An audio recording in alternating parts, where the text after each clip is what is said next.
મારું નામ Solanki Ajitsinh, Shivam agro centre Sanand. આજે આપણે અજીત સીડની એક વેરાયટી એક જગ્યા ઉપર લાગેલી છે, એના નિદર્શન પ્લોટ ઉપર આવ્યા હતા. જે ગામના અને જે પણ આ દૂધી કરેલી છે એ ખેડૂત પણ આપણી સાથે છે.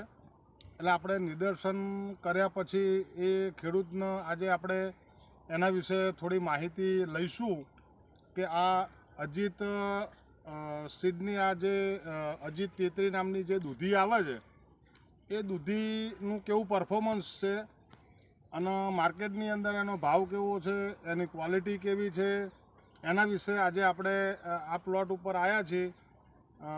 એમના આપણે માહિતી લઈશું. એ ખેડૂત આપણી સાથે છે, એમના ગામનું નામ, એમનું પોતાનું નામ, એ આપણને માહિતી આપશે. જરા શું આપણું નામ છે?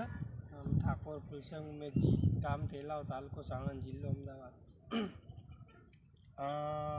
આજે આ તમારે અહીંયા દૂધી કરી છે આપણે સાહેબ, એમાં ગઈ સાલ આપણે દૂધી કરેલી? ગઈ સાલ કરેલી. કઈ કરેલી? ગઈ સાલ માઇક્રો 8 કરેલી. અચ્છા, હવે ગઈ સાલ જે માઇક્રો 8 કરી અને મારા કહેવાથી મારી ઉપર વિશ્વાસ રાખી અને તમે આ વર્ષે દૂધી અજીત 33 ની લગાવી છે, તો ગઈ સાલ અને આ સાલમાં તમને દૂધીમાં કઈ ફેરફાર લાગે છે?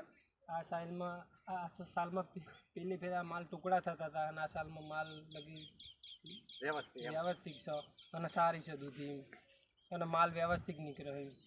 માલનું ઉત્પાદન બી તમને સારું મળે એવું લાગે છે? હા, માલનું ઉત્પાદન. ઓકે, હવે એ દૂધીની ક્વોલિટી અને એની શાઇનિંગ કે એનું માપ તમે જુઓ તો મિત્રો, આ દૂધી લગભગ માર્કેટમાં કોઈ કંપની કે એવી વેરાયટી આવી વેરાયટી લગભગ જોવા નહીં મળે એમ ટૂંકમાં. બરાબર છે. આપણે કોઈ કંપનીની કમ્પેરિઝન કરીએ તો અજીતની દૂધી ટૂંકમાં સારી છે એવું કહી શકાય? અજીતની દૂધી સારી છે, લાઇટિંગમાં સારી છે. બરાબર. અને ભાવ તમને બજારની અંદર આ દૂધીનો લગભગ સારો મળતો હશે? ભાવ સારો મળશે આ દૂધીનો, વ્યવસ્થિત મળે. બરાબર. અને ઉત્પાદનની અંદર તમને કેવું લાગે છે કે અગાઉ જે દૂધી કરેલી છે એના ઉત્પાદનમાં આ ઉત્પાદનમાં કંઈ ફેર લાગે છે? આ ઉત્પાદનમાં ફેર છે કે પેલી દૂધી માઇક્રો 8 એરી ઓછી ઉતરતી હતી અને આનું ડીલ આવ્યા અજીત 33 એરી સારી ઉતરવા. પેલા 5 જબલા ઉતરતા હતા, અરે 10-15 જબલા ઉતરે. બરાબર. ટૂંકમાં આવતા સમયની અંદર માર્કેટની અંદર કદાચ કોઈને દૂધી કરવી હોય તો તમે એવું કહી શકો ખેડૂત